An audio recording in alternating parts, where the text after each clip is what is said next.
Chapter 3. The Path.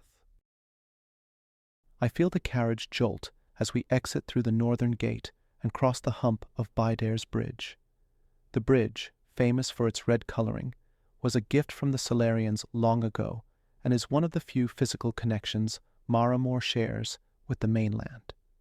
Nor takes my mind off things by urging me to explore the inner workings of the wagon with him.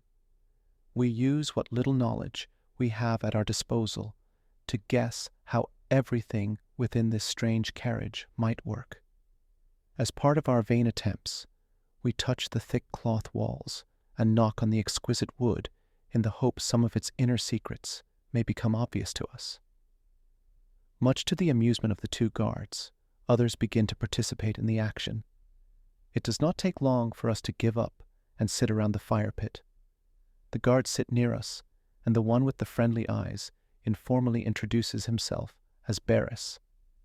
The other, less friendly guard simply ignores us, seemingly taking a level of pity around our collective confusion regarding the wagon.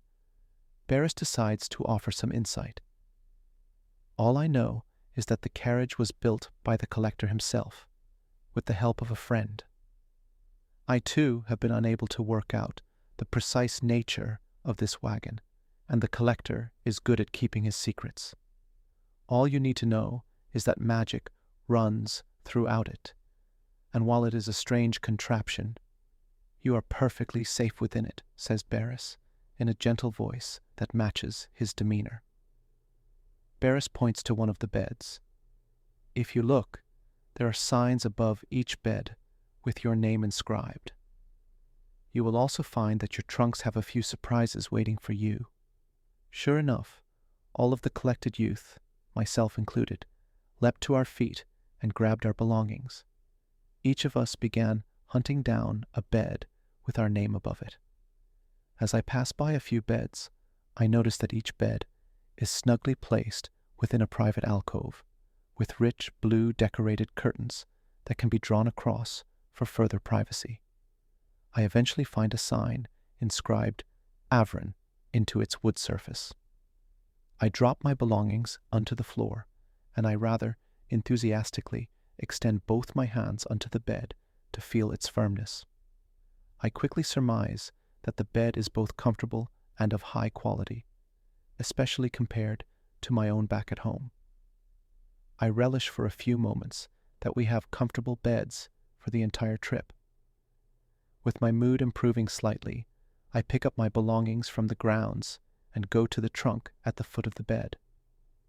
I hear Nor cheerfully throw both himself and his few belongings onto his bed, while I carefully begin to unpack my belonging into the trunk.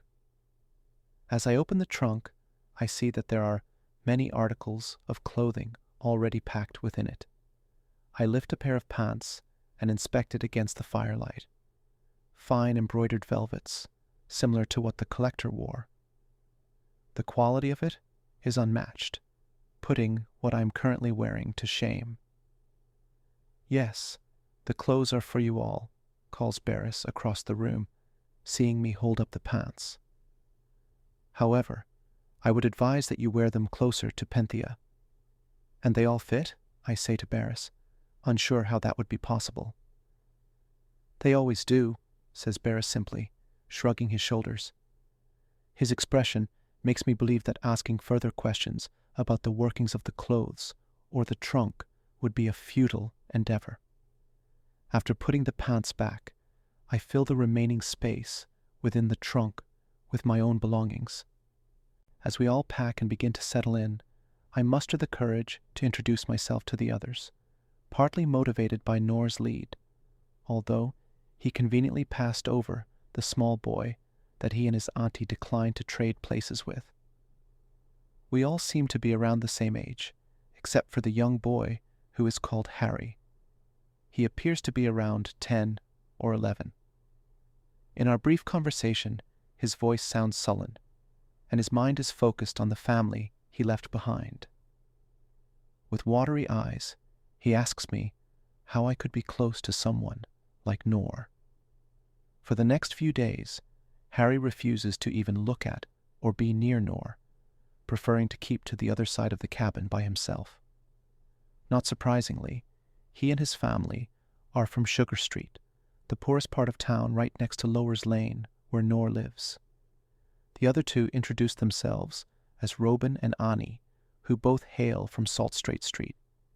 Given that the street is the largest and therefore most populous part of town, I assumed there would be at least a few collected from there. I do vaguely recognize Robin, due to his oddly tall height, and he wore a particularly dull expression on his face. I would sometimes see him carry stone for his father, who I presumed was a stonemason or some other kind of craftsman. On the other hand, I do not recognize Annie. She appears to be second youngest among us, around 14 years old. She has a common look to her, according to Mariam standards, that is, with flowing, wavy amber hair and sea blue eyes. Her voice is soft and mild, which causes those around her to closely lean in while she speaks. Both Robin and Annie seem pleasant enough, and they share the same nervousness as I do, which makes me feel a little better. I share as little about myself as I can, including where I live, mindful that I'm very likely from a wealthier family. To the left side of the room houses a sizable dining table. Nor, Annie, Robin, and I decide to sit at the table and discuss other topics other than families and households. Robin blandly states that he is a stone man-e, able to play and warp most types of natural stone. Annie, on the other hand, excitedly shares that she largely influences joyous emotions. To her delight, Barris compliments Annie by stating that her ability is rather uncommon amongst emotion man-e's. Fear and anger tend to be the easier emotions to have influence over. Harry, who remains next to his bed, remains silent on the topic. A while later, the collector's voice echoes inside the carriage with an unexpected boom. 1 hour until we reach Riverside. We have one more pickup. The sudden loudness startles us all, except the guards. We're still seated at the table when Barris approaches several large yet unassuming crates against one of the walls. In a few moments, he reappears with a large tray, presenting an equally sizable cut of braised honeyed beef resting on a variety of delicious greens. Lovely little bread buns also hug the side. Everything is steaming hot, as if it came straight from the stove. Barris carefully places it on the small round table in the middle. Before he gestures for everyone to eat, the other guard, who held his hand out to me, finally introduces himself as Lucius when prompted by Barris. He has a stern but quiet voice. Barris produces a smile which seems to brighten his already vivid blue eyes. I see him look over to Harry and call his name. Reluctantly, and perhaps unable to resist the scrumptious aromas of the food quickly filling up the room, Harry makes his way over and sits beside Barris, the farthest position away from Nor as possible. Barris clasps and rubs his hands. May we thank the hands that raised this livestock, pulled at the soil, and kneaded the dough. Finally, may we thank the hands that prepared this meal for us to enjoy today. Now please dig in, everyone, he says joyfully, ending his prayer and noticing the surprise, still lingering on our faces, at the meal in front of us. Nor and I exchange looks, excited to see what other surprises might come from those large crates and the rest of this strange carriage with its hidden magics. I forgot that I had not eaten a proper meal since the early morning, and now, likely around mid-afternoon, this would serve as a nice bit of late lunch. Feel free to ask myself, or the collector, when he has the time, any questions you might have during our trip to Penthia. We know this whole thing is a lot to take in, and we do most of the talking around here. Lucius here is the more capable fighter, so he will be able to fend off just about anything that might try to harm you, little ones. Lucius gives a forced smile and nods after receiving a friendly elbow from Barris. I quietly sigh at the apparent similarities between Lucius and Fulgar. I am unsure if I will like him. Looking at the faces of both the guards, I guess that they could be somewhere in their mid to late 20s. Maybe it is his attitude, but Lucius appears to be the older one. As we partake in the delightful meal presented to us, I cannot help but notice that each of my collected companions eats in a manner similar to Nor, hastily, with a certain lack of grace, as if they are not accustomed to such abundance at mealtimes. Although I am hungry, I take considerably more time with my meal until there is nothing left on the plate but bits of fat and crumbs. Everyone else's dishes are barren, except for the guards who do not finish their meal. Suddenly, the collector's voice booms again from the outside, informing us that we are about 20 minutes from stopping. "Do you all find it a bit odd?" Annie begins in her soft voice. I edge in closer to her, and everyone, except for Lucius, immediately does the same. We were told that our region had already contributed the required number of Mani children. Each region needs only to contribute 5 children, right? Yet, we are picking up another in Riverside, which is still within the Mariam. Lucius appears to ignore Annie, but Barris seems to have an answer ready when he looks straight towards her. "Well," he says nonchalantly, as he picks the beef between his teeth with a small wooden stick that came from a tiny container he was carrying. "This one is a special case. All I know, or heard, is that the Avonian court directly intervened with the usual legal process and proposed quite the sum to have this one come along with you all. She is not being collected in the traditional sense. It is a special procurement." "Procurement?" asks Nor, who seemingly never heard the word before. I am glad, as I never heard it either. "Another word for purchase?" responds Lucius flatly. "Nice. Think she made a lot of money off it?" asks Nor, now more keenly interested. "Yeah, very likely," says Barris, finishing up his meal. "The money would have gone straight to the parents and the assessor as a finder's fee. Regardless, collectors handle that kind of business personally. On our way to Maramore, the collector stayed the night in the town to deal with it. I think he stayed with the family of our special person. We, of course, remained here." As Barris says this, he flicks the small stick across into the fire pit. The fire pit hisses for a second and then calms back down. When we left, the family he had been staying with all had bright smiles on their faces. Except the daughter, of course. She looked confused at the situation, continues Barris. "Oh, a she," Nor says to me with a nudge. I sneak a wink. "So, you guys didn't make any money then?" asks Nor to Barris, to which I nudge him back sharply in the ribs for being rude. Barris picks up on the nudge and laughs. "Look, Nor, that sort of thing does not matter to us within the collection groups.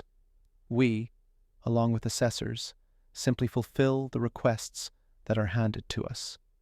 We all get good pay and other incentives out of this type of work. Why? Do you want to try your hand at this someday, I sense Nor about to ask another question relating to the word incentive, to which I quickly whisper the meaning in his ear. "Do you get many special requests?" I find myself asking Barris. "Depends on the type of Mani that is being sought after across Avonia.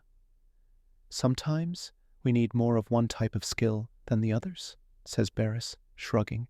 "Are there any particular types of Manis that are requested often?" asks Annie in her soft voice. "Barris, please," interjects Lucius, holding up his hand to stop Barris from responding.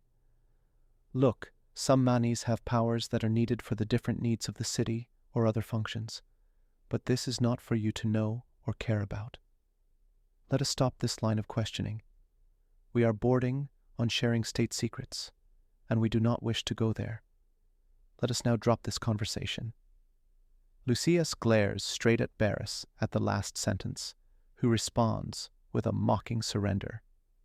This gains a few chuckles from everyone but Lucius. I subtly shake my head at Lucius, knowing Fulgar would have said the same thing if he was in his position. Both are duty-bound and utterly devoid of humor. With that, the conversation dies. We sit in silence until we feel the carriage come to a gentle halt, and the collector's voice booms once more to let us know we have arrived. Both Barris and Lucius signal that we can leave. I have been to Riverside a few times. It is about half the size of Mara Moor, but they see many more travelers on their way to Mara Moor and other parts of the lower regions of the freehold. The noise of the town is noticeably more peaceful than Mara Moor. Instead of the sound of the ocean crashing against the rocks, it is replaced with a calm flow from the Mariam River. The banks of the river, still marked in mud by winter's high waters, are only starting to grow its greenery. It takes a short walk to reach the town center, with the collector leading the way. Noor nudges me for my attention. "Have you noticed the look on some of the locals' faces around here?" says Noor, discreetly pointing at a few women wearing woven, dark gray linens. They are clothes of mourning. As we walk, I also notice the etchings of grief across more faces. "It appears the fog was bad this year," I say, my throat drying, and I avoid looking at Noor. I have no doubt he is thinking of his mother. I only met his mother a handful of times. She was strikingly thin and always seemed to worry, especially when his father went into the woods. She got far worse when he finally went missing for good. Noor nods in silence as we pass a large block of wood, acting as a death toll. As we walk close by, I can make out the toll's inscriptions. It contains names, their ages, and their cause of death. The ages range from infants to the elderly, and most are marked with the letter F for the fog. There must be about 50 names on it. No one escapes the fog, at least not the poor. I look away and focus on following the collector. Once we reach the center, we stand and wait for a while. "This one will be quick, folks. No big announcements here. It has all been arranged with the family. Should be any minute," the collector says, unscrewing a metal flask and taking a quick swig. His eyes seem to shine brighter for a second, and a jovial smile comes across his face. He clicks his fingers to Barris and hands him some silver coins. "Say, my boy, would you mind purchasing some lilies? Must be lilies of the riverbank, understand? Dried is preferred, if you can get them." The collector's eyes quickly widen as if he forgot something. "Oh, perhaps a pinch of dried henbane and a small bottle of assorted spices of brittle." Barris smiles and nods, before heading off to a variety of stalls selling exotic plants and foodstuffs. With a look of surprise, Noor looks to me and then towards the collector. He grins at Noor and gives him a seemingly knowing wink. Surprisingly, Noor does not speak about it. Instead, I hear him repeat the names of the ingredients to himself in whisper. Eventually, we see a family heading towards us. A father, mother, and daughter. The father looks common enough, but his wife looks more out of place. Wearing reds and oranges, with hazel eyes matching her tan-colored skin and dark hair that flows effortlessly with each step. Their daughter looks unmistakably like her mother, aside from a slightly lighter complexion. She looks no older than Noor or myself. I take a deep breath at the sight of her and move my gaze away towards two walking travelers with a pack mule. "Not bad, eh?" says Noor, whispering in my ear. I push him off, and he laughs. "She is indeed very pretty," says Amy ever so faintly that I almost did not hear her. I assume that is her attempt to whisper. "Mr. and Mrs. Haywood, welcome, welcome. yells the collector boastfully. People briefly look to us before going about their business. A collection group does not seem to be popular around the towns. The collector shakes Mr. Haywood's strong hand. Both his beard and hair are blonde and tower over both the collector and Lucius. Based on his stature and rather common clothing, I guess he does hard labor. The collector then proceeds to give Mrs. Haywood a friendly kiss on the cheek and wraps both of his hands in hers, thanking her. She smiles and nods in response. He turns to Maria, who holds out her hand, and Tibet again envelopes it with both of his.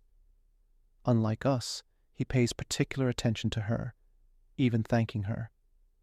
"We are so very pleased you came back to pick up our Maria, our Elquin.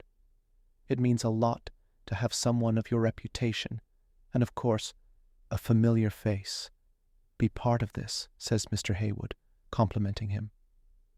The collector bows as if that was the most humbling sentence that ever graced him. "The pleasure is all mine, to be sure. The people of Riverside have always been gracious. It is my favorite place across the whole freehold, after all." After our last meeting, our head assessor is very confident that we may have an archmani on our hands. The messengers were certainly quick with such good news. Both Mr. and Mrs. Haywood seem both reassured and enthusiastic by the news. Mrs. Haywood subtly scolds Maria, the way most mothers do when their child has forgotten their manners. "Thank you, Mr. Elquin, for this opportunity. We deeply appreciate it," says Maria in a confident voice, and then looks shocked, as if she said something very wrong. "I mean, our Elquin." Her mother gives her a venomous look, while her father pats her back reassuringly. The collector bows again and smiles warmly. "Please call me Tibet, young Maria. Such formalities are truly bothersome, and I left behind my hours a long time ago. Just don't call me fat or old, eh?" Tibet says, with a thunderous and hearty laugh. Most of us smile, except for Lucius.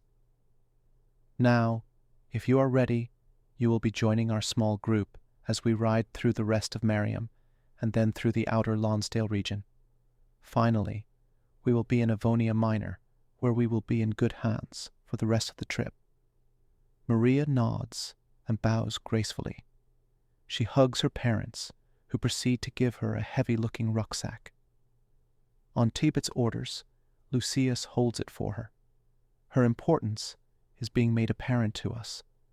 Her head is held up high as she walks and stands beside me in the group. I see Nor roll his eyes, which forces me to laugh quietly. I get a sharp side-eye from Maria to my right, causing me to quickly cover my smile in a not-so-subtle manner. As soon as Barris returns with the items Tibet requested, we return to the wagon. Tibet directs Maria to her bed, which is on the far left, beside Annie. The sign above the bed, which was blank before, now has her name etched into it. The more I think on it, I don't remember there being 6 beds, only 5. I shrug it off, owing the explanation to the wagon's oddities. Once we leave Riverside behind, we enter into what is mostly farmland, still following the length of the Merriam River. Nor and I poke our heads out a few times to see farmers in the fields planting. We have never been this far out, and I feel more excited than anything. I am stopped from constantly looking out after one too many grumbles from Lucius, who warns us we might fall out like one kid 2 years back who ended up in a very nasty way. Whether the story behind the warning is made up or not, I comply and lessen the amount of times I look outside the wagon. Annie and Maria have been practically inseparable since Maria joined us. I think Annie is glad that there is another girl. Late in the evening, after our dinner of wonderfully flavored meat pies, pea and carrot soup, and more of the steaming bread rolls, I find myself sitting near both Annie and Maria, talking. I'm reading The Lost Floating City of Bress, which Grandpa thankfully packed. I am reading the good bits on its last siding above the freehold when I hear Annie's delicate voice become excited. So, I have been meaning to ask. I heard Tibbet mention that you are an archmani. What is that? Asks Annie in a curious tone. Well, after the assessors came around last year, they got really enthusiastic when they ran their contraption on me, says Maria, and then ponders. 2 more came back the next day, and they did it again, this time with both of their contraptions. Oh, is that the little wooden thingy with many faces covered in colorful stones? They used that on me, exclaims Annie, clapping her hands. Her voice sounds comparably normal in her excitement. Maria smiles and nods. Yes, exactly, Annie. Well, the face with the transparent orange stone swiveled and faced me. Its glow was so bright it was almost white. It almost blinded my father. She laughs, and Annie does as well. So they took my name and said they would be in touch with the Lord of Riverside and send someone down within the year. Well, obviously something was discussed in the background as Tibet eventually came to our house with a bunch of other Evonian nobles. They even brought their own household manis who could control fire. After they found out my grandmother was from Igniskis, the Firelands, and tested out my fire, they began to speak with my parents. At first, my parents were concerned, but they made many offers and reassurances, which seemed to have brought them around. I heard one say that we might even get a house in the courtier estate in Penthia. Oh, exclaims Annie, clapping her hands again. This arouses Nor to come over to see the commotion. He sits next to me, pretending to read my book as he listens in. So that led to them speaking about archmanis and the sort, continued Maria. Supposedly, they are the most powerful and naturally talented person in their area of magic. Simply put, they can do what others cannot. My parents and I asked them many questions on it, including their evaluation of me. They indulged us, but only so much. They explained how archmanis are very rare, so rare in fact that 2 of the same class have never existed at the same time. It seems that the natural order of things results in an archmani being born when another passes away. For fire manis, an archmani hasn't been found in 2 generations since the ruin of Igniskis. Yeah? But isn't there still a bunch of fire manis around? I asked, curious. I remember reading a book a few years ago that touched on Igniskis and its people. It was frightening to think that winter's fog could envelop a place so completely, permanently, and devastatingly. Even the author of the book did not venture too far into the ruined nation. Many of the first fire manis hailed from there, with most, along with the other citizens of the nation, scattering across Evonia and Solaria. To no one's surprise, Tierney was simply unfriendly to any seeking refuge, and the freehold was little better back then. Well, when my grandmother was still alive, I remember her telling me that the majority of the Firemani population stayed behind to fight off the fog when she fled. Little good. That did in the end. Maria says this in a saddened tone. She then shakes her head and puts on a smile. Either way, everyone seems quite excited about what I might be able to do with this gift. Well, I am excited too. My stone was yellow and glowed a dull blue, says Annie, which would come across as disappointing if she did not seem completely mesmerized by Maria. You are so lucky, Maria. Maria smiles again, taking in her praise and thanking Annie. Wow, that's very rare, says Harry, who has been listening in as well. His voice is high-pitched and squeaky. Aside from joining us for food, he has been reading. For someone who is a few years younger than I am, his books appear far more academic than mine. It also surprises me that he can read, given his background. My auntie never told me of that even being a thing, whispers Nor to me, looking angry at himself. I admit, it does sound great. I wonder what kind of things she can do. Maybe she can shoot fire from her eyes? I ask, trying to sound very sincere to Nor. Nor looks at me with a smile now. Or maybe her ass. He cracks up laughing at his own joke, and I follow along quickly thereafter. Likely not hearing us, but guessing what we are up to, we receive unpleasant glares from the girls. I am sure Barris would chip in, but they camp outside in the evenings. So, what are you? Asks Maria, smiling at Harry. Harry blushes and sits down near them. He seems more excited, talking with them, than he did with us. Perhaps it was due to Nor. Well, I am an alchemist. Nor looks at me with surprise. Well, at least I am not the only one, he says. My stone turned out to be a greenish one, which turned out to be an alkahest. The brightness was just okay, but my grandpa told me that it's what's up here that makes the best alchemists, says Harry, pointing to his head. Did you know that? That your rock was an alkahest? I ask Nor. Even I knew that it was an important substance in the alchemy world from my grandpa. Observing Nor's stumped expression, I would say that was a no to my questions. I swear my auntie has some explaining to do, he whispers to me, crossing his arms. Maybe you should start reading then. Otherwise, Harry will be miles ahead of you by the time we reach Penthia, I say to Nor, teasing him. He wears a serious expression, the same when he is thinking. I see the glint of an idea cross his mind. He often likes to keep such ideas to himself, so I let him have it. And what about you guys over there? Says Maria. Her lips are smiling, but her eyes do not. Clearly, we made a poor impression on her from before. What do you all do? Alchemy, same as Harry over there, says Nor first, with Harry looking away from him.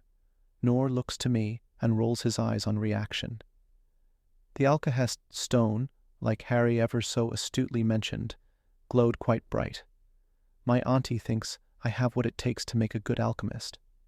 His voice has a hint of mocking behind it. And you?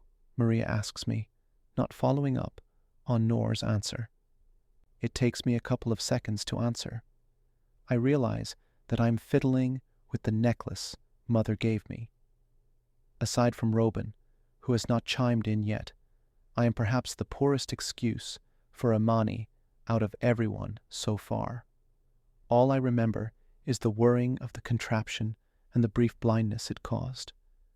How everyone saw their stone is beyond me, I think to myself. Thinking back on it, the assessor did not appear exactly impressed with my results. A healer. I am a healing Mani, I finally say, almost tripping over my words. Maria must have sensed my disappointment as she refrains from asking further. Due to her kindness, I decide then that I will refrain from making any more jokes at her expense for a while. I'm a stone Mani, Robin interjects, out of nowhere. His voice sounds as dull as his character. Like Harry, he has been relatively quiet. He picked up a few rocks from Riverside, keeping himself content for the rest of the day. He sits his lanky frame on one of the larger pillows, crossing his long legs. For someone around our age, he appears taller than some of the men in town. My stone was gray and glowed nice and bright, he says, while holding one of his stones near the fire, as if seeing something we cannot. Do you like stones? Annie innocently asks. They make me happy enough. My father works with them and was so pleased I was a stone Mani like my grandpappy, he says, with what I assume is pride. Well, good for you, Maria responds perhaps a little too gently, giving him a sweet smile. By now, everyone has picked up on the fact that Robin may have a few rocks in his head. So, how do you feel about the possibility of being an Archmani? I ask Maria. I may as well try to get to know everyone. We will be riding together for the next few weeks, and perhaps even studying together for even longer. Good. Ever since I could start using fire a few years ago, I could outpace some of the more experienced fire mannies I came across in Riverside, Maria says, quietly boasting. I can see she's trying to retain her ego on the topic, but the cracks are fairly obvious. I wasn't really surprised when the assessors came, and my score turned out well. Whether or not I am an archmani is yet to be determined. Do you believe you are? Harry squeaks. She smiles at Harry, seemingly seeing him for the little boy he still is. Yes, I do believe I am, Harry. Harry smiles back, excited. Well, I brought plenty of books. If I can find some potions to help, I will be sure to let you know.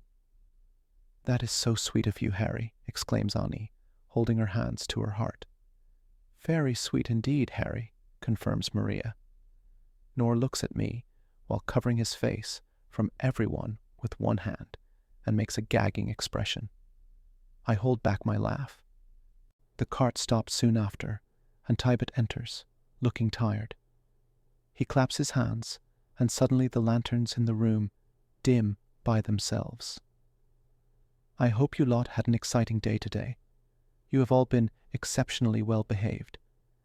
Barris and Lucius have given their thanks, and we all fully expect that you will make the rest of the journey as pleasant as today.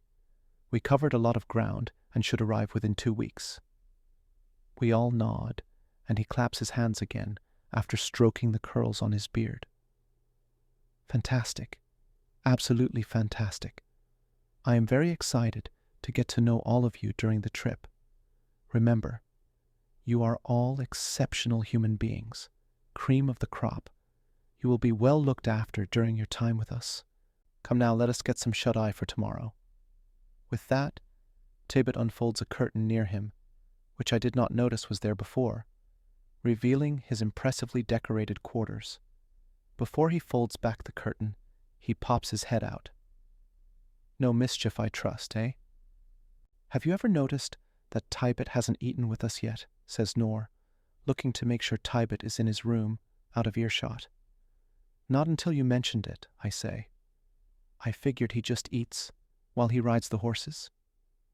Perhaps, replies Nor, but I have only ever seen him consume what's in that flask. And the way he was very specific on the ingredients today. My auntie would buy lilies of the riverbank when we can afford them. They are alchemists' flowers. So, he's an alchemist then? I say, pointing out the obvious answer. Nor nods. Maybe I will get a few tips in before Penthia, he says wickedly, rubbing his hands. And get Harry to teach you how to read better, I suggest. Yes, says Nor. That's the idea. I leave Nor with his schemes. At least he is focused on bettering himself in some respects. I think Nor will thrive in somewhere as busy and contemporary like Penthia. I'm more unsure about myself, however. I think I'm moderately smart compared to others, but I'm certainly not talented. I have not even shown any amount of healing ability yet. The magical educators within Penthia will likely ask me to leave before I can even make the decision to.